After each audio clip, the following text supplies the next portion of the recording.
everyone. I'm happy to announce that this is our final week of our May Proverbs Challenge, which means we've made it.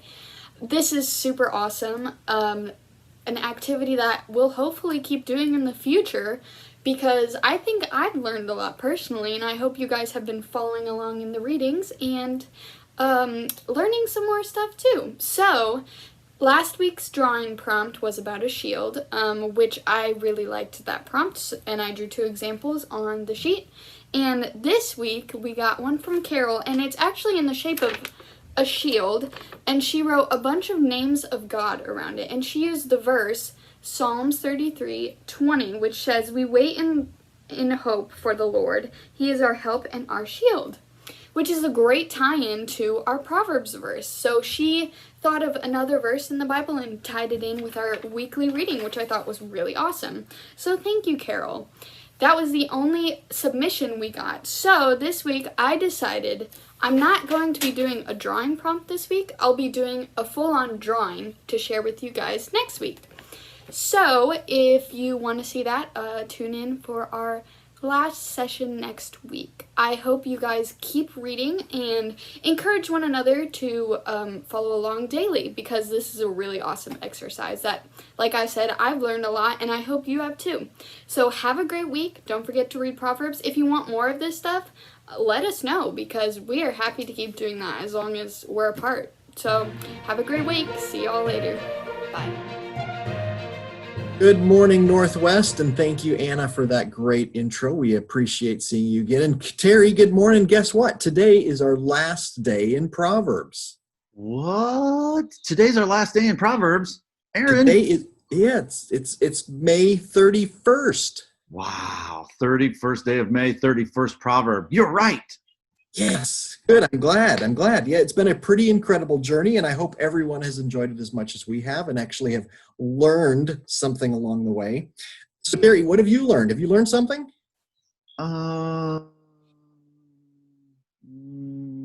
Yeah, I think I have. I've actually learned a lot.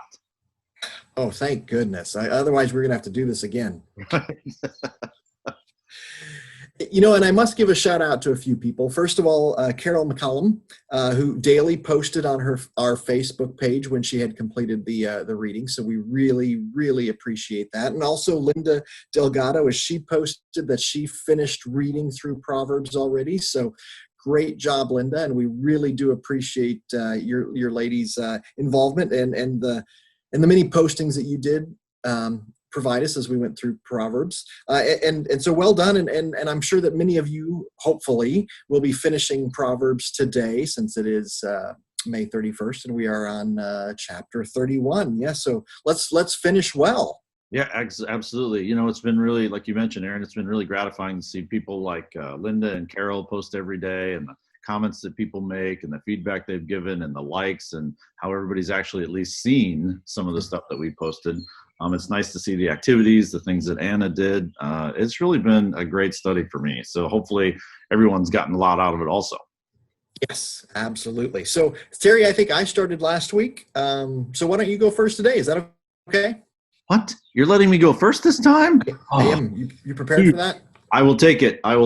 So thank you very much. So Proverbs, like you said, we've been doing a chapter a day, and it's been wonderful, a proverb a day. But Aaron, today, my point is pretty simple and very short, actually, and hopefully very obvious. My point is today, we make choices. That's it. Okay. It's just that simple. We make choices, right? We make choices every day. We make choices all the time. So what's so profound about that? Well, Proverbs reminds us that we make choices in life that we know, but Proverbs also puts a pretty fine point on it. If you've read through the chapters, there is a lot of contrasts that really put us in one of 2 categories. You know, are we righteous or wicked? Are we prideful or humble? Are we steady or are we sluggards? Are we rebellious or are we discerning? You know, life is about choices. I love this quote. Some we regret, some we're proud of, some will haunt us forever. But the message is we are what we chose to be. And so Proverbs really puts a point on that. So what are we choosing to be? Let's look at a couple of Proverbs that point this out, that make this really obvious. Because as you go through Proverbs, You might think that, you are a victim of your circumstances or whatever, but look at some of these verses where we actually make choices. 29:1, whoever remains stiff-necked after many rebukes will suddenly be destroyed without remedy. Remains. We have a choice, right? 28:5, evildoers do not understand what is right, but those who seek the Lord understand it fully. Are we seeking? Do we choose to seek the Lord? 27:17, one of my favorites, as iron sharpens iron, so one person sharpens another. We have the choice of whether to sharpen someone else or to dull them even. 25:21, if your enemy is hungry, give him food to eat. If he is thirsty, give him water to drink. We have the choice to do these things.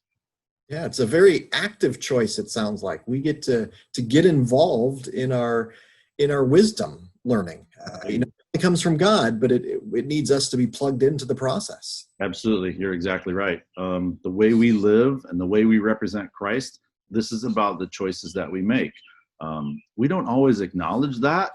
Sometimes we like to blame our circumstances or other things. I found another quote. Everything you do is based on the choices you make. It's not your parents. It's not your past relationships. It's not your job. It's not the economy. It's not our politicians. It's not our government. It's not the weather. It's not an argument or your age that is to blame. You and only you are responsible for every decision and choice you make, period. So are we willing to accept that? So many times we blame how we feel, or we blame our reactions, or we blame our choices on things around us. But in the end, we have a choice. That's the free will that God gave us, right? We have that choice. That's scary. Then it means I might be responsible for something, Terry. That's good. Exactly. That's right. Do we choose to accept that responsibility? That's a great point. If we choose to accept that responsibility, it might reveal things about us that we don't like. Look at this. Desires dictate our priorities. Priorities shape our choices, and choices determine our actions. So are we willing to acknowledge that we have desires? This starts with what is in our heart, just like we've seen all the way through Proverbs. And then from that, our choices are made. So maybe in the end, we need to change our desires. Yeah, and I know in 1 Month to Live, right before we came into this Proverbs study, we were talking about how our desires sometimes conflict with God's desires. And that's sometimes where we get into that conflict in life is because we see that, we feel it.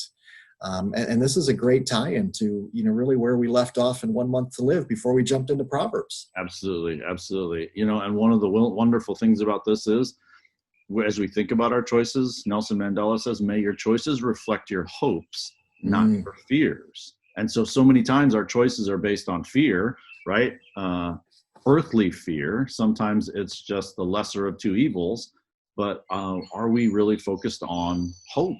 Not our fears. Are we focused on godly hope, heavenly hope? That's a great quote from a person who went through a lot, where fear could be the basis of who he became or how he lived. Exactly. And so the final one I have here is, I discovered I always have choices. Sometimes it's only a choice of attitude. A lot of times we feel like we don't have choices, that I was boxed in, that I have to pick the lesser of two evils. But in the end, we can still choose our attitude. We can still choose whom we trust in. And we forget that sometimes when we get wrapped up in our fears or wrapped up in circumstances or other things that we want to blame. That's amazing. Have we chosen to really take the advantage of learning through Proverbs 31? Have we chosen to make the most of our time in quarantine and learn, take this time and read and learn, or have we not? It's a great point you're making. Right, absolutely. Are we choosing to represent Christ with a great attitude, or are we choosing to wallow in, bad choices in our own lives? Mm-hmm. Proverbs 2:11, I like the way the New Living Translation put this. Wise choices will watch over you. Understanding will keep you safe.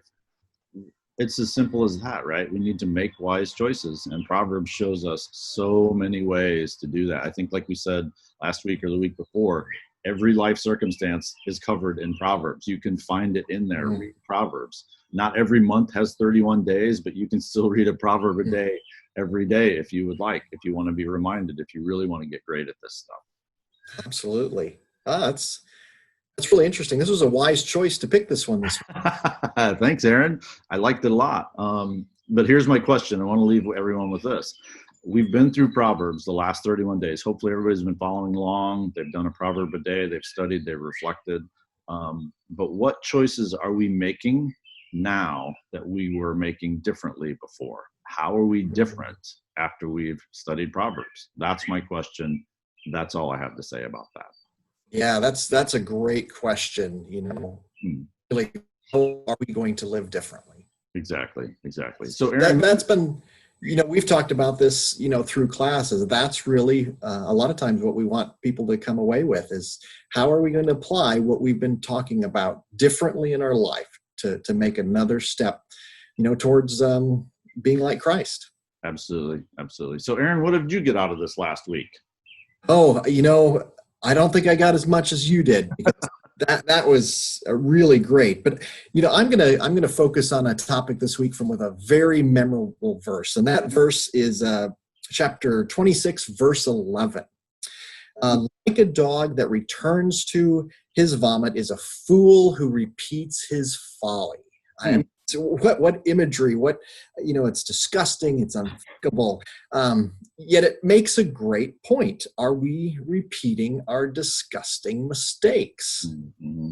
Right, yeah, so we have dogs, so I absolutely understand this. Anyone who has pets understands this, and you realize that this imagery makes the point that, wow, this is disgusting, why would we do that? But you're absolutely right. What choices in our lives are we making that we keep returning to that we don't change? Yeah, absolutely. So, mistakes are inevitable. And so the point of this verse is not that we don't make mistakes. We're all going to make them. And, as this verse would say, sometimes we're just going to vomit on something. That's our mistake. But when we do, are we learning from that situation and that mistakes to take steps so that it won't happen again? What really are we learning from that process? Sin is a mistake. It's not hitting that target. That's how it's explained so often. That God has set out for us. And as humans, we know that we can't actually hit the target that God has set out for us because he is holy and we clearly are human. And thankfully, God's grace is there to cover us for that. So we're so thankful for that. But, to repeatedly make the same mistakes, to make those same sins and not to learn from it, what is that really saying about our Christian walk? Right, about our devotion, right? I'm sure we all have things, I'm probably speaking for everyone, but we all have things that we look at in our lives and go, man, I can't believe I keep doing this. I don't know what it is. I don't know what about me or about my heart, but I can't believe I keep doing this. And we should be ashamed and embarrassed, right? And be willing to dig in and change that and ask God to transform us. But I believe we all have circumstances like this.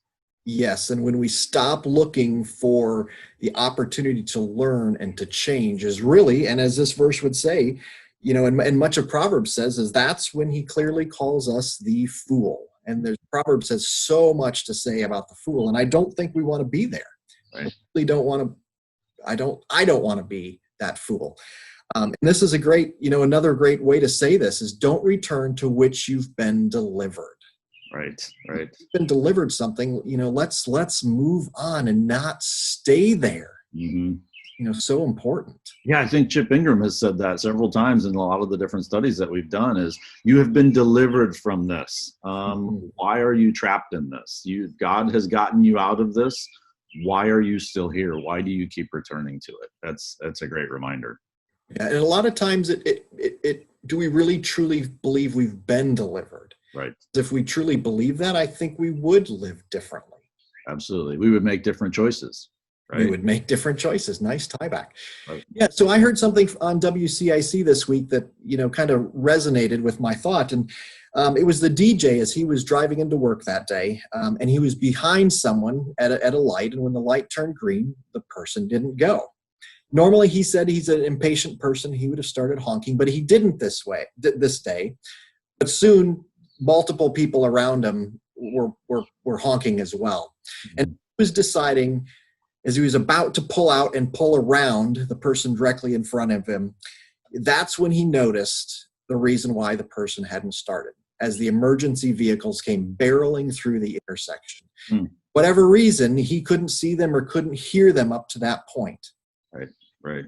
And it made him stop and really think, about the situations and the mistakes that we made. Here was his mistake that day. Could have been pulling out into the intersection too soon without watching the warning signs that were already around him. And it's like, is he going to take this situation, a situation that he almost did something he shouldn't have, and how is he going to learn from that? Is he going to be more patient? Is he going to understand that God puts warnings in our path? Mm-hmm. And for us to watch out for those and to actually heed them, to listen to them, to make that wise choice. We don't have to be in a hurry every day. We don't have to be, kind of this hair pulled out frenetic pace that we so often to live. We actually watch out to listen for what God is saying to us in many of these cases and begin to learn from them.